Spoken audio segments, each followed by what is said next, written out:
எல்லாருக்கும் என் அன்பான வணக்கங்கள். இன்றைக்கி நம்ம பார்க்க போகிற எபிசோடு 81வது எபிசோடு. இதில் நான் உங்களோட பகிர்ந்துக்க விரும்புகிறது என்னென்னா, வேறொரு புஸ்தகத்தோட மேட்டர். வேறு ஒரு புஸ்தகத்தை இந்த வீடியோவிலேருந்து ஒரு 2-3 வீடியோவுக்கு நம்ம பார்க்க போகிறோம். ஓகே, புக் ரிவ்யூ தான்.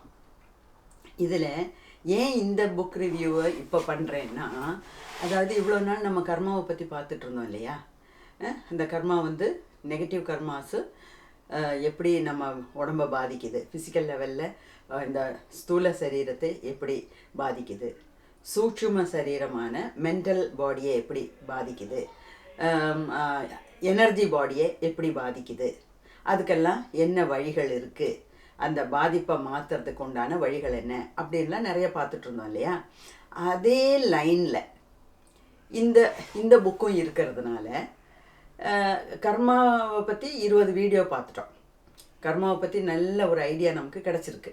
ஓகே, அப்போது அதை சம்மந்தப்பட்ட ஒரு புக்கு இது ஆனதுனால இந்த புக்கு ரிவ்யூவையும் கையோடு பண்ணிடலாம் அப்படின்னு நான் நினச்சேன். ஓகே, அதாவது அந்த புக்கோட பேர் ஹீல் யுவர் பாடி. ஹீலிங்னா என்ன?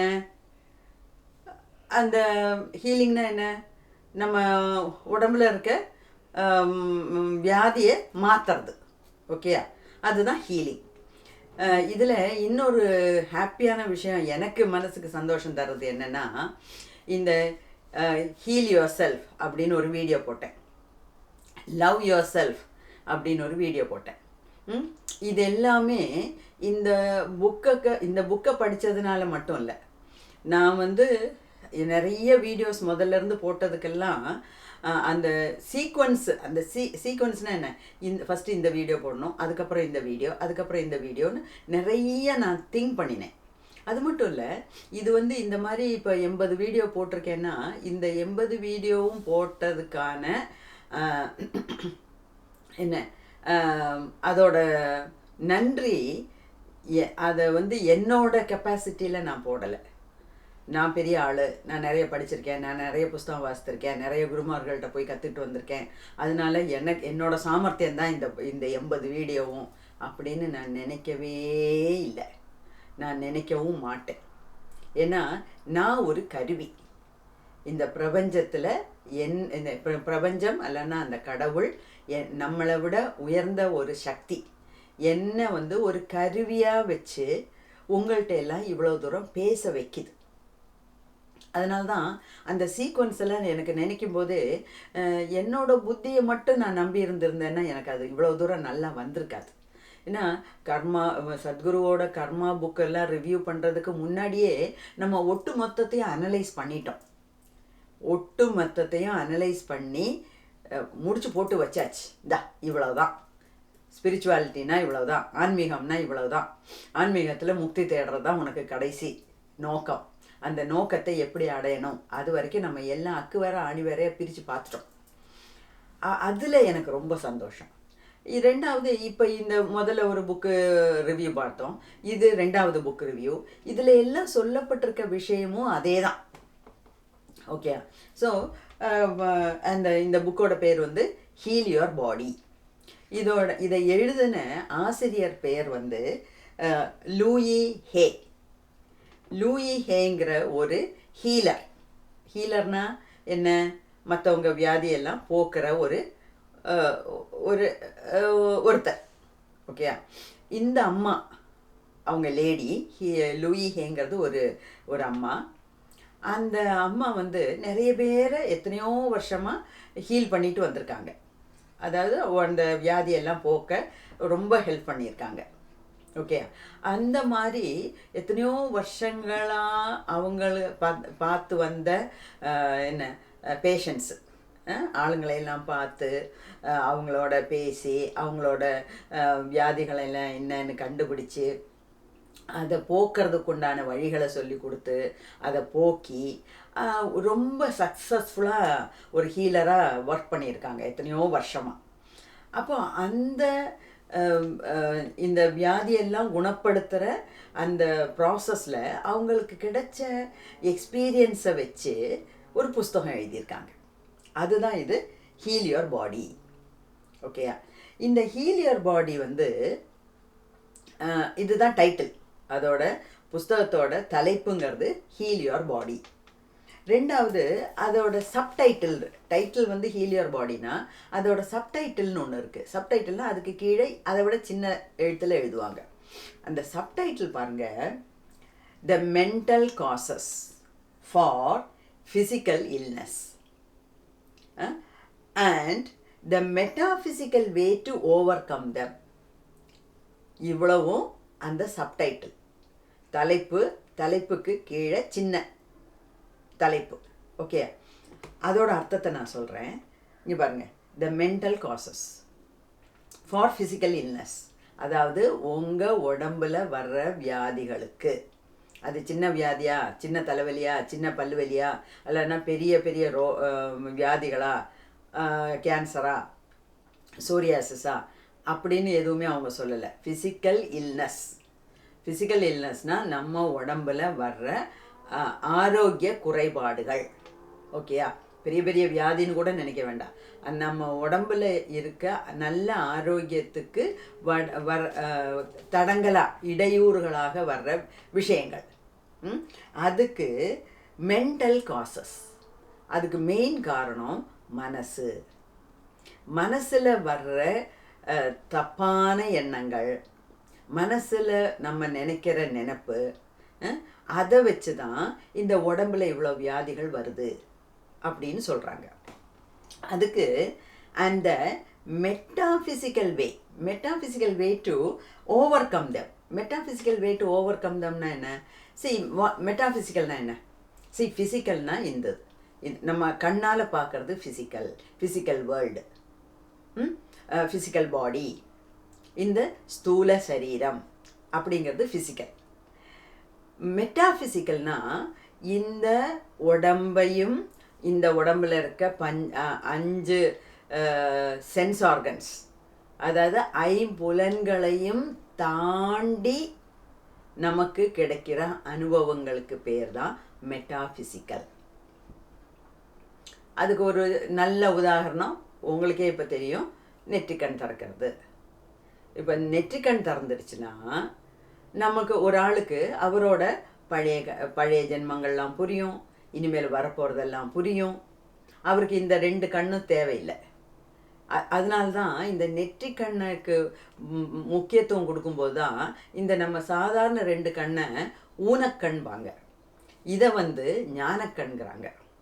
இது ஊனக்கண் ஆனாலும் இந்த கண் இல்லாமல் நம்மளால் ஒன்றும் பண்ண முடியாது.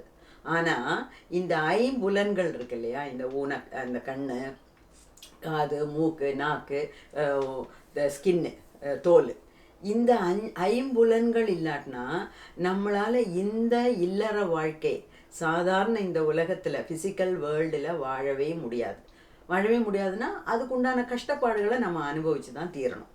ஓகே, இப்போ கண் இல்லாமல் ஒருத்தர் பிறக்கிறாங்க, ஒரு குழந்தை பிறக்குது, அது 30, 50, 60, 70 வயசு வரைக்கும் வாழுதுன்னா கண் இல்லாமலும் வாழ முடியும். ஆனால் அதுக்குண்டான கஷ்டங்கள் அது அனுபவித்து தான் கஷ்டங்கள் உண்டு. ஓகே, 2 கண்ணால் நல்லபடியாக பார்த்து அனுபவித்து ரசித்து வாழ்க்கையை நடத்துகிறோம். அப்போ 2 கண்ணுமே இல்லைன்னா அதுக்குண்டான கஷ்டப்பாடுகள் உண்டு, இல்லைங்கலை. ஆனால் பெரிய பெரிய மகான்களுக்கு இந்த ஞானக்கண் திறந்த பிறகு இந்த 2 கண்ணால் அவங்களுக்கு பிரயோஜனமே இல்லைங்கிற மாதிரி ஆயிடுது. அதனால தான் அவங்க ஏதோ ஊனக்கண்ணுங்கிறாங்க.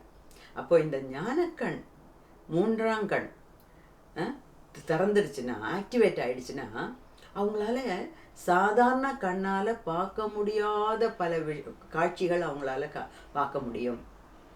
காதால் கேட்க முடியாத பல சவுண்ட்ஸு, ஓசைகள் அவங்களுக்கு கேட்க முடியும். அதுக்கு அர்த்தம்தான் மெட்டாஃபிசிக்கல். அப்போது இந்த ஃபிசிக்கல் இல்னஸுக்கு காரணம் மென்டல் காசஸ். ஃபிசிக்கல் இல்னஸுக்கு காரணம், அதாவது இந்த உடம்புல வர்ற வியாதிகளுக்கு காரணம் மனசு. அந்த சரி அந்த மனசை வந்து அப்போ ஃபிசிக்கல் மென்டல் லெவலில் நம்ம இருந்து அதை க்யூர் பண்ண முடியுமான்னா முடியாது. அதுக்கு மெட்டாஃபிசிக்கலாக போகணும். Metaphysical way to over come them. அப்போ மெட்டாஃபிசிக்கல்னால் இந்த ஐம்புலன்களை விட்டுட்டு அதுக்கும் மேலே, ஐம்புலன்களை விட்டுட்டுன்னா அதை தள்ளி போடுறதுன்னு இல்லை, இந்த ஐம்புலன்களுக்கு மேலே ஏதோ ஒரு இது இருக்குது. அந்த மெட்டாஃபிசிக்கல் வழியில் அதை எப்படி இந்த உடம்போட வியாதியை தீர்க்க முடியும் அப்படின்னு அவங்க, அதுதான் அந்த சப்டைட்டில். ஓகேயா? இது வந்து 67வது எடிஷனுங்க. இப்போ விற்கிற புக்கு 67வது எடிஷன். 67வது எடிஷன்னா என்ன? சரி, இப்போ நான் வந்து ஒரு புக்கை எழுதுகிறேன். முதல்ல நிறைய விஷயங்களை கலெக்ட் பண்ணி ஒரு புக்கை எழுதுகிறேன். புக்கு சாதாரண ஒரு சின்ன புக்கை எழுதுறது கூட சின்ன விஷயம் கிடையாது. நான் வந்து ஒரு 10 புக்கு எழுதியிருக்கேன். அது வந்து வேறு டாப்பிக்கில் இங்கிலீஷ் கிராமர் அண்ட் ஸ்போக்கன் இங்கிலீஷ்னு சொல்லி ஸ்கூல் பசங்களுக்கு பெரியவங்களுக்காக புக்கு எழுதியிருக்கேன். அதை பற்றி கூட ஒரு நாள் உங்களுக்கு வீடியோவில் நான் சொல்கிறேன், காமிக்கிறேன். ஆனால் அப்போது நானும் ஒரு ஆத்தர் தான், நானும் ஒரு ஆசிரியை தான். ஆசிரியைன்னா டீச்சர் மட்டும் இல்லை, புக்கு எழுதியிருக்கேன். அப்போ புஸ்தகம் எழுதும்போது அது ஒன்றும் சின்ன விஷயம் கிடையாது. ஒரு சின்ன ஒரு புக்கு எழுதுனா கூட அவ்வளோ தூரம் நம்ம யோசிக்கணும், நிறைய விஷயங்கள் தெரிஞ்சுக்கணும், நிறைய விஷயங்கள் படிக்கணும். அந்த மாதிரி பல விதத்துலேயும் பல கோணங்கள்லேயும் நம்ம ஆராய்ச்சி பண்ணி தான் ஒரு சின்ன புஸ்தகத்தையே எழுத முடியும். அப்போ அந்த புஸ்தகத்தை எழுதி ஒரு 6 மாதம் 1 வருஷம் நம்ம உபயோகிக்கிறோன்னு வச்சுக்கோங்களேன். மற்றவங்களாம் படிக்கிறாங்க, நம்ம விற்கிறோம், மற்றவங்களாம் படிக்கிறாங்க. படிச்சுட்டு அவங்க சில சமயம் நம்ம ஃபீட்பேக் கொடுப்பாங்க. நம்மளே அதை இன்னொரு தடவை படிக்கும்போது நமக்கு தெரியும், அடட இதை இப்படி எழுதியிருக்கலாமோ, வேறு மாதிரி எழுதியிருக்கலாமோ அப்படின்னு தோணும். அப்புறம் இன்னும் கொஞ்சம் விஷயம் ஆட் பண்ணியிருக்கலாமோ அப்படின்னு தோணும். அப்போ அந்த புதிய விஷயங்களையெல்லாம் ஆட் பண்ணி அடுத்த எடிஷனாக விடுவோம். அதுக்கும் அப்புறம் ஒரு வருஷம் 6 மாதம் போகும்போது இன்னும் கொஞ்சம் விஷயங்கள் நமக்கு தெரிய வரும், அதையும் சேர்த்து வரும். அப்போ அது 3வது எடிஷன். அந்த மாதிரி எடிஷனுக்கு உண்டான அர்த்தத்தை நான் இப்போ சொல்லிகிட்டு இருக்கேன். அப்போது first edition, second edition, third edition அப்படி போகுது. இந்த அம்மா புக்கு ஹீல் யுவர் பாடிங்கிறது 67வது எடிஷன் இப்போ ஓடிட்டுருக்கு. அப்போ ஃபஸ்ட் எடிஷனில் எழுதுனதெல்லாம் தப்பா, செகண்ட் எடிஷனில் எழுதுனதெல்லாம் தப்பா? அப்படி இல்லை, அதுக்கு அர்த்தம் அப்படி இல்லை. ஃபஸ்ட் எடிஷனில் எழுதுறதே அவங்களோட எக்ஸ்பீரியன்ஸை வச்சு, எத்தனை பேஷண்ட்ஸை பார்த்துருக்காங்க, எந்த எக்ஸ்பீரியன்ஸ் அவங்களுக்கு வந்திருக்கு அதை ஹீல் பண்ணும்போது, அதெல்லாம் சேர்த்து நிறைய விஷயங்கள் நம்மளுக்கு சேரும்போது தான் பரவாயில்லையே, இதையே ஒரு புக்கை எழுதிட்டா எப்படி நல்லா இருக்குமே, உலகத்தில் மக்கள் நிறைய பேர் படிப்பாங்க, அவங்களுக்கு பிரயோஜனமாக இருக்குமே அப்படிங்கிற நோக்கத்தில் தான் நம்ம புக்கை எழுதுவோம். மற்றபடி நான் இன்றைக்கி ஒரு புக்கை எழுதுகிறேன், எனக்கு தெரிஞ்சதை வச்சு எழுதுகிறேன், இல்லைன்னா இன்னொரு புஸ்தகத்தை 10 புஸ்தகத்தை பார்த்து காப்பி அடிக்கிறேன், அதை வச்சு நான் புஸ்தகத்தை விற்று காசு பண்ணலாம், அது வந்து அந்த மாதிரி நோக்கத்தில் எழுதுகிற புக்கெல்லாம் புக் ஆகாது. ஓகே, அவனோட ஓன் எக்ஸ்பீரியன்ஸ்லேருந்து எழுதுகிற புஸ்தகம் தான் நல்ல புஸ்தகமாக இருக்கும். அப்போது அந்த மாதிரி இந்த அம்மா லூயி ஹே 67வது தடவை அதை மாற்றி எழுதியிருக்காங்கன்னா என்ன அர்த்தம்? அவ்வளோ தூரம் அவங்களுக்கு எக்ஸ்பீரியன்ஸ் வந்துக்கிட்டே இருக்குது. மற்றவங்கள சிகிச்சை முறையில் செய்யும்போது நிறைய அனுபவங்கள் அவங்களுக்கு கிடைக்கிது. அந்த அனுபவங்களையெல்லாம் சேர்த்து 67வது எடிஷனாக எழுதியிருக்காங்க. மில்லியன்ஸ் ஆஃப் கோடிக்கணக்கான காப்பிகள் விற்றுருக்கு. அப்போ என்ன அர்த்தம்? கோடிக்கணக்கான மக்கள் இந்த புக்கை வாங்கி படித்து பிரயோஜனப்பட்டிருக்காங்க அப்படின்னு அர்த்தம். ரெண்டாவது அவங்க என்ன சொல்கிறாங்கன்னா, இந்த ப்ரிஃபேஸ்லே முன்னுரையிலே சொல்கிறாங்க, நான் வந்து நிறைய ட்ராவல் பண்ணுறேன், ட்ராவல் பண்ணும்போது நிறைய பேர் என்கிட்ட வந்து கேட்குறாங்க, நீங்கள் தானே லூயி ஹே அப்படின்னு சொல்லிட்டு அவங்க பாக்கெட்டில் இருந்தெல்லாம் இந்த ஹீல் யுவர் பாடி புக்கை எடுத்து காமிக்கிறாங்களாம். அதாவது நம்ம புக்கை கண்டினியூஸாக இப்போ இது பண்ணோம்னா உபயோகிச்சுட்டே இருந்தோம்னு வச்சுக்கோங்களேன், அது ஒரு மாதிரி கிழிகிற மாதிரி பழைய புக்கு மாதிரி நமக்கு தெரியுதில்ல, பார்த்தோன்னே இப்போ புது புக்குக்கும் பழைய புக்குக்கும் வித்தியாசம் தெரியும். அப்போது இந்த அம்மாவை பார்க்கும்போது ட்ராவல்லாம் பண்ணும்போது வேறு வெளியூரில் எல்லாம் போகும்போது ஆளுங்க ஓடி வந்து இவங்கள்ட்ட பேசுகிறாங்களாம். பேசிட்டு அவங்க பர்ஸில் பாக்கெட்டில் வச்சுருக்க அவங்களோட புக்கு காப்பி எடுத்து காமிக்கிறாங்களாம். இங்கே பாருங்களேன், நான் இதை கையிலே வச்சிட்ருக்கேம்மா, அவ்வளோ நல்ல புஸ்தகம். அது கேட்கும்போது எவ்வளோ சந்தோஷமாக இருக்குது. அப்படியெல்லாம் அவங்களுக்கு நல்ல எக்ஸ்பீரியன்ஸ் இருக்குது.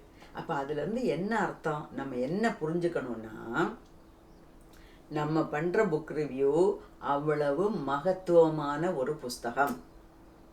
ஓகே, சாதாரண ஒரு ஒரு பழைய புஸ்தக கடையிலேருந்து ஒரு புஸ்தகத்தை எடுத்து நான் ரிவ்யூ பண்ணலை.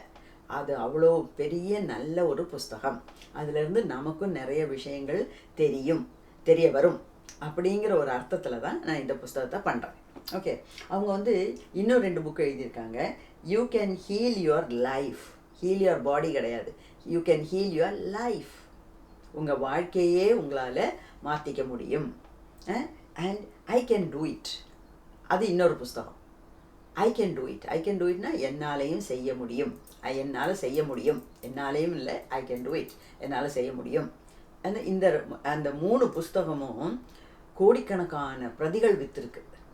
கோடிக்கணக்கான மக்கள் வாங்கி அதை படிச்சிருக்காங்க. அது மட்டும் இல்லை, இந்த ஹீல் யுவர் பாடிங்கிற புக்கு 29 மொழிகளில் மொழிபெயர்ப்பு செஞ்சுருக்காங்க. எவ்வளவு? 29 மொழிகளில் மொழிபெயர்ப்பு செஞ்சுருக்காங்க. 35 நாடுகளில் இந்த புக்கு விற்பனையில் உள்ளது. ஓகே, அப்போ அவங்களோட 25 வருஷத்தோட அனுபவங்களை வச்சு இவ்வளோ நல்ல ஒரு புஸ்தகத்தை எழுதியிருக்காங்க. அது வந்து கோடிக்கணக்கான மனுஷங்களை நல்ல முறையில் வாழறதுக்கு ஹெல்ப் பண்ணியிருக்கு. ஓகே, அப்போ எதுக்கு நான் இவ்வளோலாம் உங்கள்கிட்ட சொல்கிறேன்னா, அவ்வளோ நல்ல ஒரு புஸ்தகத்தை நம்மளும் ரிவ்யூ பண்ணி படிக்க போகிறோம் அப்படிங்கிறது தான் அதோட அர்த்தம். ஓகேயா? Okay, right. இப்போ இதில் வந்து இந்த லூயி ஹேங்கிற ஹீலர் அந்த அம்மா என்ன சொல்கிறாங்கங்கிறத பார்க்கலாம். அவங்க என்ன சொல்கிறாங்கன்னா, இதில் என்னென்னா, முன்னாடியே நான் 2 வீடியோ போட்டுட்டேன், செல்ஃப் ஹீலிங் அப்படின்னு. அதுலேயும் நான் சொல்லியிருக்கேன். அதாவது அதுலேயும் இதே ஸ்டேட்மெண்ட்டு கொடுத்துருக்கேன். அதாவது மெடிக்கல் லைனில் போனீங்கன்னா ஆயுர்வேதம், அலோபதி, ஹோமியோபதி, சித்தா, ஹீலிங், அந்த மாதிரி நிறைய பிரான்ச்சஸ் இருக்குது. நிறைய டாக்டர்ஸ் அந்த விதத்தில் நிறைய பேருக்கு ஹெல்ப் பண்ணிட்டு தான் வராங்க. அவங்களோட உடம்பில் இருக்க வியாதிகளையெல்லாம் போக்குறதுக்கு நிறைய பேர் ஹெல்ப் பண்ணிட்டு தான் வராங்க. ஆனால் கூட இது எல்லாத்த விட மெயினாக நமக்குள்ள, நம்ம பாடியை, நம்ம தேகத்தை நம்மளே சரி பண்ணுறதுக்கு உண்டான வழிகள் நம்ம உடம்புலே கடவுள் வச்சுருக்கார். இப்போ ஒரு பூனைக்கு வயிறு சரியில்லைன்னா அது கண்டபடி தின்னுடுச்சு. வயிறு சரியில்லைன்னா அது டாக்டர்கிட்டயா போகுது? அனிமல்ஸ் எல்லாம், மிருகங்கள்லாம் டாக்டர்கிட்டயா போகுது? அவங்க என்ன தெரியுமா பண்ணுவாங்க? இந்த அனிமல்ஸ் எல்லாம் போய் அதுக்கு தெரியுது. நான் பூனையெல்லாம் ரொம்ப கவனிச்சிருக்கேன். அதுக்கு வயிறு ஒரு மாதிரி இருந்ததுன்னா அது தேடி போய் ஒரு விதமான புல் திங்கும். அந்த புல் சாப்பிட்டா வயிறு சரியாகும்னு அது தெரிஞ்சிருக்கு. அது மட்டும் இல்லை, நம்ம தான் வயிற்றுக்கு சரியில்லாட்டினா கூட மேலே மேலே சாப்பிடுவோம். அந்த நாக்கு ருசி இருக்கே நமக்கு பயங்கரமான ஒரு விஷயம். நமக்கு வயிறு சரியில்லை, காய்ச்சல் அடிக்குதுன்னா கூட சிக்கன் பிரியாணி சாப்பிட்றது, சிக்கன் பிரியாணி பார்த்தா உடனே எடுத்து சாப்பிட்ருவாங்க. சாப்பிடக்கூடாது ஐஸ்கிரீம், தலைவலிக்குது, ஜலதோஷம் இருக்குது, ஐஸ்கிரீம் சாப்பிட்டா ஜாஸ்தியாகும்னு தெரியும். ஆனால் கூட ஐஸ்கிரீமை பார்த்துட்டாங்கன்னா அவங்களால தாங்க முடியாது, உடனே எடுத்து சாப்பிட்ருவாங்க. அதுக்கப்புறம் ஒரு மாத்திரை போட்டுக்கலாம் அப்படிங்கிற நினைப்பு. ஆனால் மிருகங்கள் அந்த மாதிரி பண்ணவே பண்ணாதுங்க. வேண்டாம், வயிறு நிறைஞ்சிருக்கு, இல்லைன்னா வயிறு அப்செட் ஆகிருக்கு. இந்த 2 கண்டிஷனில் எந்த கண்டிஷன் இருந்தாலும் ஃபுட்டை திரும்பியே பார்க்காது. நீங்கள் எவ்வளோ நல்ல ஃபுட்டை கொடுங்க, மோந்து பார்த்துட்டு திரும்பி போயிடும். ஓகே, அப்போ அந்த மாதிரி அனிமல்ஸுக்கு கூட அந்த செல்ஃப் ஹீலிங் கெப்பாசிட்டி இருக்குது.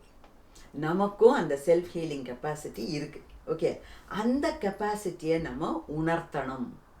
அது தூங்கிட்டு இருக்கு உள்ள, அதை எழுப்பணும். Awaken your own ability to heal your self. அதை அதுதான் லூயி ஹே வந்து சொல்கிற ஒரு முக்கியமான விஷயம். உங்கள் உடம்பு சரியில்லாமல் வந்துடுச்சுன்னா உங்கள் உடம்புக்குள்ளேயே அதை சரி பண்ண வேண்டிய சக்தி உண்டு. அதை முதல்ல தட்டி உணர்த்துங்கள், தட்டி எழுப்புங்கள் அப்படின்னு சொல்கிறாங்க. 2வது அவங்க என்ன சொல்கிறாங்கன்னா, பாடி, அதாவது தேகம், நம்ம உடம்பு, மனசு, நம்ம ஆத்மா, இது 3 பேலன்ஸ்டாக இருக்கணும். என்ன என்ன நோ என்ன குறையினும் மிகினும் நோய் வரும் அப்படிங்கிறாங்க, அப்படின்னு சொல்லியிருக்காங்க. அதாவது நம்ம உடம்புல இருக்க சத்துக்கள்லாம் குறைஞ்சிச்சுன்னா நோய் வரும், ஜாஸ்தியானாலும் நோய் வரும். அது மாதிரி எல்லாமே மூணுமே பேலன்ஸ்டாக இருக்கணும். எப்போ நம்ம உடம்பு, மனசு, ஆத்மா இது மூணும் ஒரே லைனில் இருக்கோ, ஹார்மோனியஸாக இருக்கோ, ஹார்மோனியஸ்னால் நல்ல ஒரே லைனில் லயிச்சிருக்கோ, அப்போ நமக்கு உடம்புக்கு வியாதியே வராது. அப்போது ஃபிசிக்கலி உடம்புக்கு வர்றதுக்கு காரணம் நம்ம வந்து have a good physical health. நம்ம உடம்பு நல்லா இருக்கணும், மனசு நல்லா இருக்கணுங்க. இந்த மனசு நல்லா இருக்கணுங்கிறது ரொம்ப முக்கியமான ஒரு விஷயம். நம்ம எல்லாருமே என்ன நினைக்கிறோம் தெரியுமா? என் மனசு நல்லா தான் இருக்குது, நான் தான் எல்லாரோட நல்லவன், நான் பேசுகிறது தான் சரி, நான் செய்கிறது தான் சரி அப்படின்னு எல்லாருமே நம்ம நினைக்கிறதுனால தான் நம்ம உள்ளுக்குள்ளே புதைஞ்சு கிடக்கிற இந்த வேரோடி போன புறையோடி போன நிறைய எண்ணங்கள், கெட்ட எண்ணங்களை நம்மளால் கண்டுபிடிக்கவும் முடிய மாட்டேங்குது. கண்டுபிடிக்க நம்ம முயற்சியும் பண்ணுறதில்ல. அதனாலேயே நம்ம உடம்புக்கு நிறைய வியாதிகள் வருது. ஆனால் நம்ம அதை கண்டுபிடிக்க முயற்சிக்கலை, கண்டுபிடிச்சு தெரிய வந்தால் கூட அதை மாற்றுறதுக்கும் முயற்சிக்கலை. அதுக்கு மேலே இந்த நான் சொல்கிறேன்ல, நினப்பு தான் பொழப்ப கெடுக்குது அப்படிம்பாங்க. அந்த மாதிரி நம்ம நினப்பு இருக்கே, அது ரொம்ப டேஞ்சரஸான நினப்பு. என்ன நினப்பு? நான் தான் பர்ஃபெக்ட், நான் செய்கிறது சரி, மற்றவங்க எல்லாம் தப்பு. என்ன மாதிரி 100% பர்ஃபெக்ட் ஒரு ஆள் கிடையவே கிடையாது. இந்த மாதிரி நம்ம நினச்சிக்கிட்டே இருந்தோம்னா எப்போ நம்ம தப்பெல்லாம் கண்டுபிடிப்போம்? எப்போ நம்ம தப்பை கண்டுபிடிப்போம்? எப்போ அது தப்புன்னு உணர்வோம்? அப்போ உணர்ந்தால் தானே நம்ம அதை திருத்திக்க முடியும். அப்போது நம்ம மென்டாலிட்டியை மாற்றிக்கணும். அது மட்டும் இல்லை, நான் வந்து நிறைய பேர்கிட்ட பார்த்துருக்கேன். என்னோடய ஃபேமிலியிலையும் சரி, ஃபேமிலியை சுற்றியும் சரி, வெளியே இருக்கவங்களும் சரி, நம்ம பார்க்குற மாதிரி ஆளுங்க அவ்வளோ சாதாரண ஆளுங்க கிடையாது. அது வந்து நான் ரொம்ப என்னோடய லைஃப்பில் அனுபவிச்சிருக்கேங்க. அதாவது நம்ம சிலவங்கள பார்க்கும்போது ரொம்ப சிம்பிளாக இருக்காங்க, ரொம்ப பக்தியோடு இருக்காங்க, ரொம்ப ஹெல்ப்ஃபுல்லாக இருக்காங்க. ஆனால் அதுக்குள்ளே எல்லாம் உள்ளுக்குள்ளே அவங்க மனசுக்குள்ளே நம்ம போய் பார்த்தோம்னா மோசப்பட்ட மனநிலை. வெளியே வந்து சிலவங்க ரொம்ப டீசெண்டாக நடந்துக்கிறாங்க, குழந்தைங்கள்ட்ட எல்லாம் அப்படியாம்மா இப்படியாம்மா, அப்படி உட்காருமா இப்படி உட்காருமான்னு. ஆனால் உள்ளே வந்து மட்டமான அந்த குழந்தைய தனியாக கிடச்சா ரேப் கூட பண்ணிடுவாங்க. அந்த மாதிரி ஒரு மனோபாவம் உள்ளுக்குள்ளே கிடக்கு. அதை மறைக்கிறதுக்காக வெளியே ஒரு பூச்சு, ஒரு வேஷம், ஒரு அந்த மாதிரி ஒரு தப்பான ஒரு போர்வையை போர்த்திக்கிட்டு நிறைய பேர் நடக்கிறாங்கங்க. ஓகே, அது வந்து சரி, நம்ம ஒன்று நினைக்கிறோம், நம்ம வாழ்க்கையை வந்து நம்ம இந்த நல்ல ஒரு வாழ்க்கையை நம்ம கடவுள் கொடுத்துருக்காருன்னா அதை வாழணும், நல்ல விதத்தில் வாழணுமே தவிர இந்த கெட்ட ஒரு போர்வை, அதாவது உள்ளக்குள்ளெல்லாம் கெட்டதாக வச்சுக்கிட்டு நல்ல ஒரு போர்வையை போர்த்திக்கிட்டு நாடகம் நடிச்சுக்கிட்டு வாழ்கிறதுல அர்த்தமே கிடையாது. நான் சிம்பிள் அப்படின்னு நான் சொன்னேன்னா நான் உண்மையிலே சிம்பிளாக தான் இருக்கணும். உள்ளே கண்டதையும் வச்சுக்கிட்டு நான் வெளியே ஐயோ I am very simple, I am very straight forward அப்படின்னு சொல்லி நான் ஒரு வேஷதாரியாக மாறுறதில் எந்த பிரயோஜனமும் கிடையாது. ஏன்னா எதுக்கு இவ்வளோ பேசுகிறேன்னா, அந்த மாதிரி இந்த சொல்லியிருக்காரு, உள்ளொன்று வைத்து புறமொன்று பேசுவார், உறவு கலவாமை வேணும் அப்படின்னு பார்க்க போனால் இந்த உலகத்தில் 99% இந்த மாதிரி வாழ்க்கையை தான் வாழ்கிறாங்க. உள்ளொன்று வச்சு புறமொன்று தான் பேசுகிறாங்க, மனசுக்குள்ளே இருக்கிறத வெளியே காமிக்க மாட்டேங்கிறாங்க. ஆனால் உள்ளுக்குள்ளே போய் பார்த்தோம்னா அவ்வளோ அசிங்கமான எண்ணங்கள் தான் அவங்க மனசில் ஓடுது. அப்போது இந்த மாதிரியெல்லாம் புறையோடி போன கெட்ட எண்ணங்களை தாங்கிட்டு நம்ம மனசில் தாங்கிட்டு மனசில் வச்சுக்கிட்டு நடந்தோம்னா அதுதான் இந்த பலவிதமான உடம்புல வர்ற வியாதிகளுக்கு காரணம்.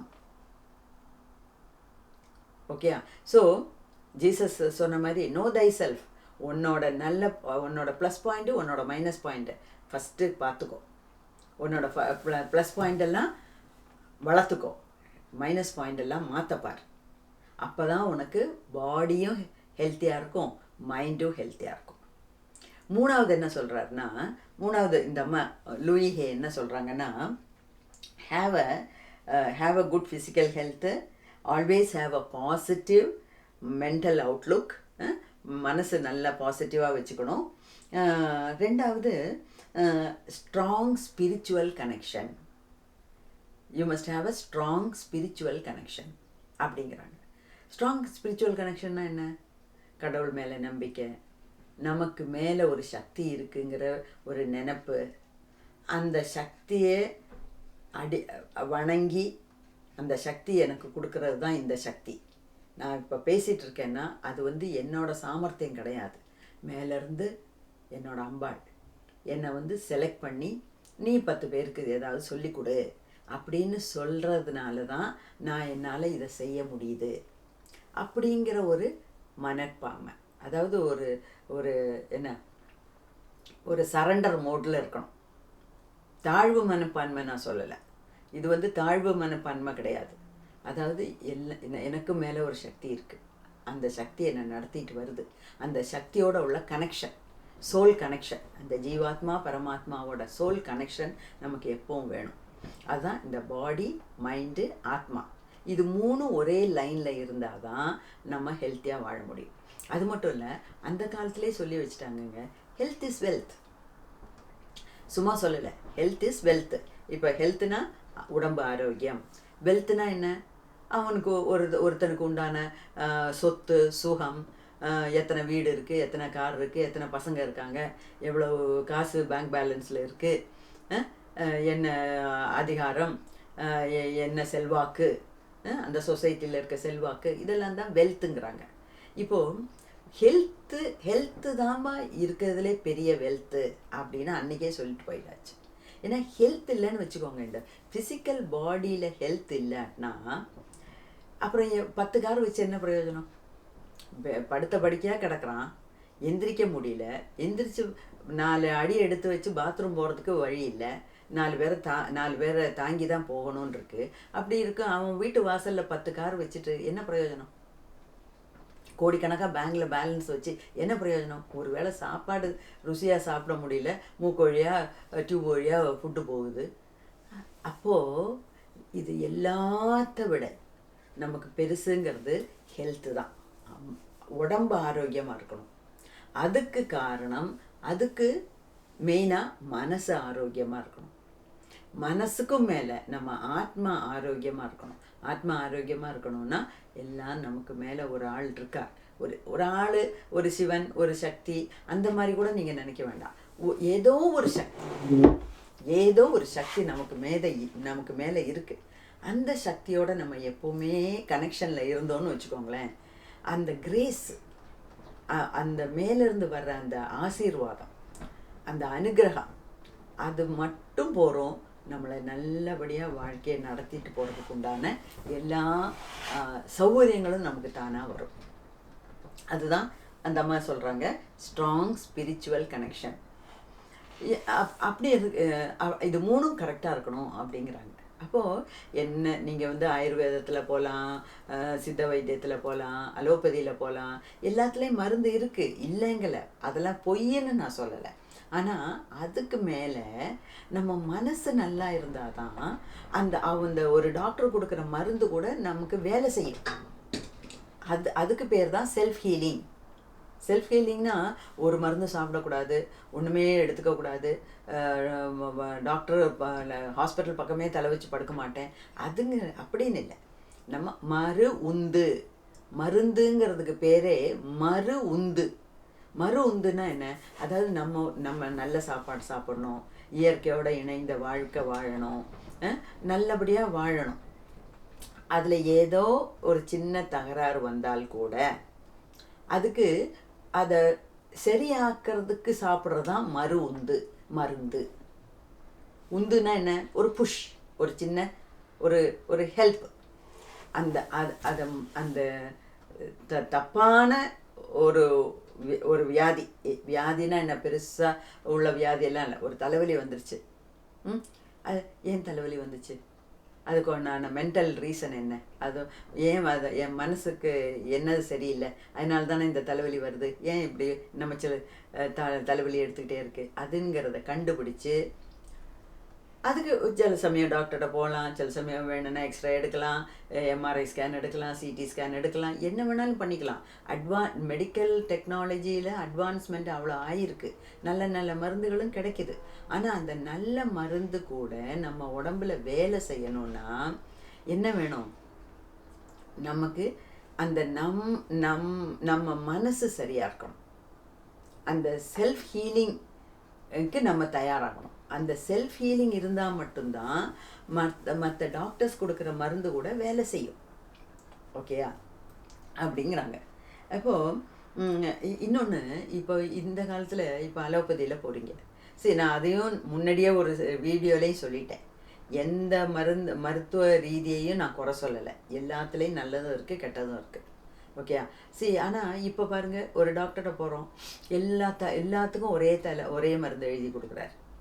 ஓகே, இப்போ எல்லாத்துக்கும் ஒரு மாதிரி ஜலதோஷம் பிடிச்சிருக்கு, அது இந்த வைரஸ்னாலேயா இருக்கும், அப்போ இந்த மருந்து எழுதி கொடுக்கலாம் அப்படின்னு ஒரு நாளைக்கு ஒரு கிளினிக்கில் 100 பேர் வந்தாங்கன்னா அதில் 90 பேருக்கு ஜலதோஷம் பிடிச்சிருந்தா அந்த 90 பேருக்கும் ஒரே மருந்து எழுதி கொடுக்குறாரு டாக்டர்.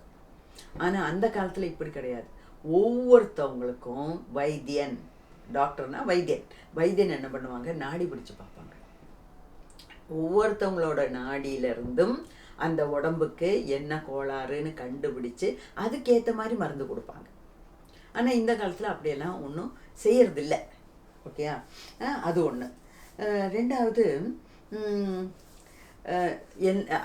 ஏற்கனவே சொன்ன மாதிரி நம்ம உடம்புல இருக்கிறதுக்கெல்லாம் வியாதிகளுக்கெல்லாம் காரணம் மனசு.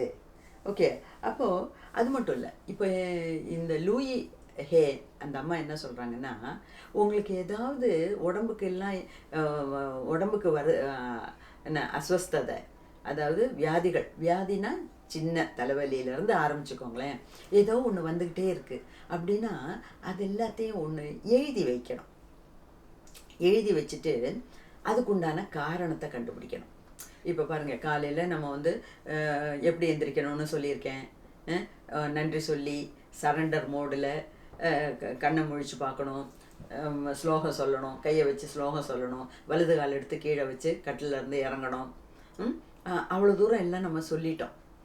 அதுக்கப்புறம் நல்லாவே நம்ம ஒரு நாளை ஆரம்பித்து ஒரு 7 மணி 8 மணி 9 மணி ஆகுது, ஏதோ ஒரு தலைவலி, நமக்கே தெரியல, நமக்கு இனம் புரியாத கவலைம்போங்கள, அது மாதிரி காரணம் தெரியாத ஒரு தலைவலி. அப்போது நம்ம என்ன பண்ணணும், உடனே ஒரு பேராசிட்டமால் எடுத்து ஒரு ஃபெப்பானில் மாத்திரை எடுத்து முழுங்காமல் ஏன் இன்றைக்கி தலைவலி வந்தது அப்படின்னு நம்ம யோசிக்கணும்.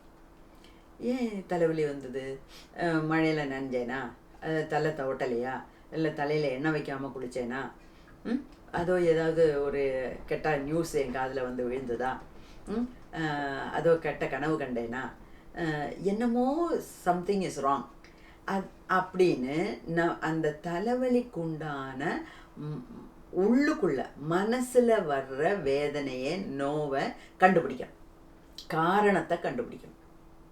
அப்போது என்னென்ன உடம்புக்கு நமக்கு வருது, அதுக்குண்டான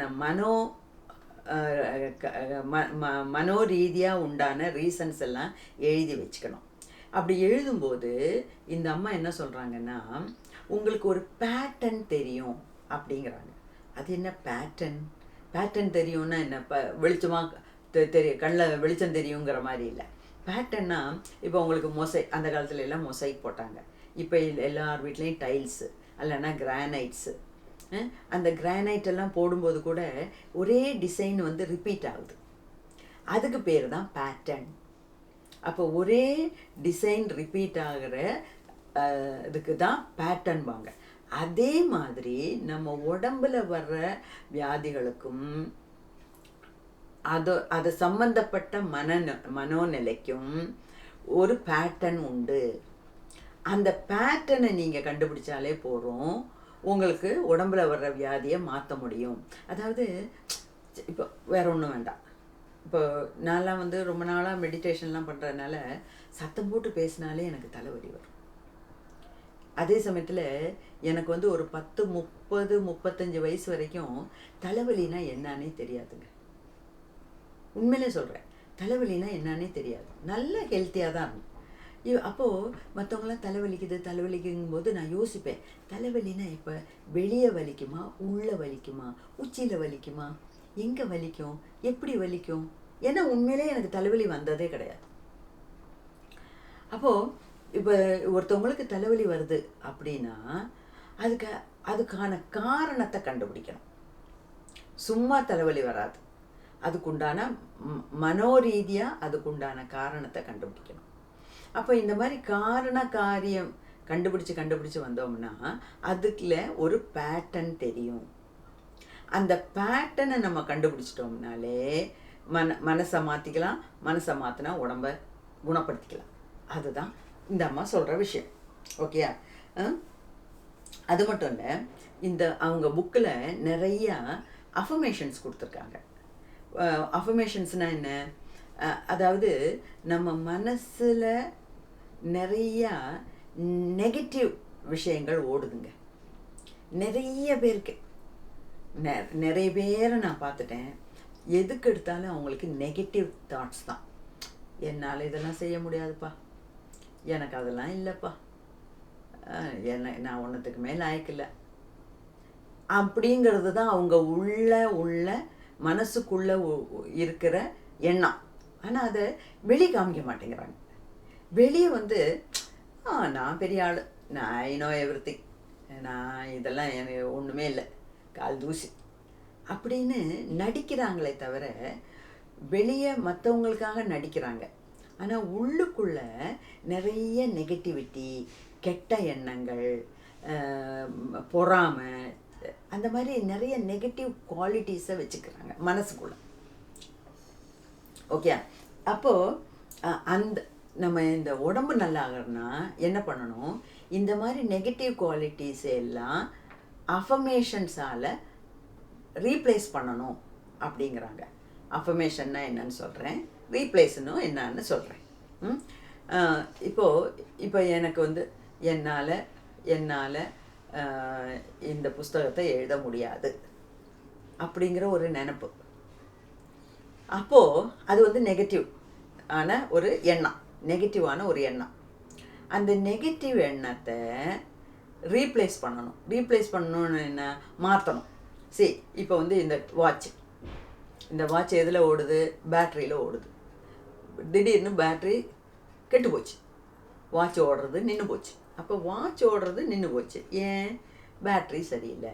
உடனே என்ன பண்ணணும்? அந்த பேட்டரியை புது பேட்டரி போட்டு ரீப்ளேஸ் பண்ணணும் இல்லையா? அதை மாதிரி நம்ம மனசில் இருக்க ஒவ்வொரு எண்ணத்தையும் நம்ம கண்டுபிடிச்சு நல்ல எண்ணத்தை வளர்த்து கெட்ட எண்ணத்தை, நெகட்டிவானது, ரொம்ப மோசமான விகாரங்களை எல்லாம் உள்ளே போட்டு அமுக்கி மூடி புதைச்சி வைக்காமல் ஒன்னொன்னையா நம்ம தேடி கண்டுபிடிச்சி அதை வெளியே கொண்டு வந்து அதையெல்லாம் பாசிட்டிவ், அதாவது நல்ல பேட்ரி, கெட்ட பேட்ரி எடுத்துகிட்டு நல்ல பேட்ரி போடுற மாதிரி கெட்ட எண்ணங்களையெல்லாம் எடுத்து தூர போட்டுட்டு அந்த இடத்துல நல்ல எண்ணங்களை வளர்க்கணும். அதுதான் பாசிட்டிவ் அஃபர்மேஷன்ஸ்.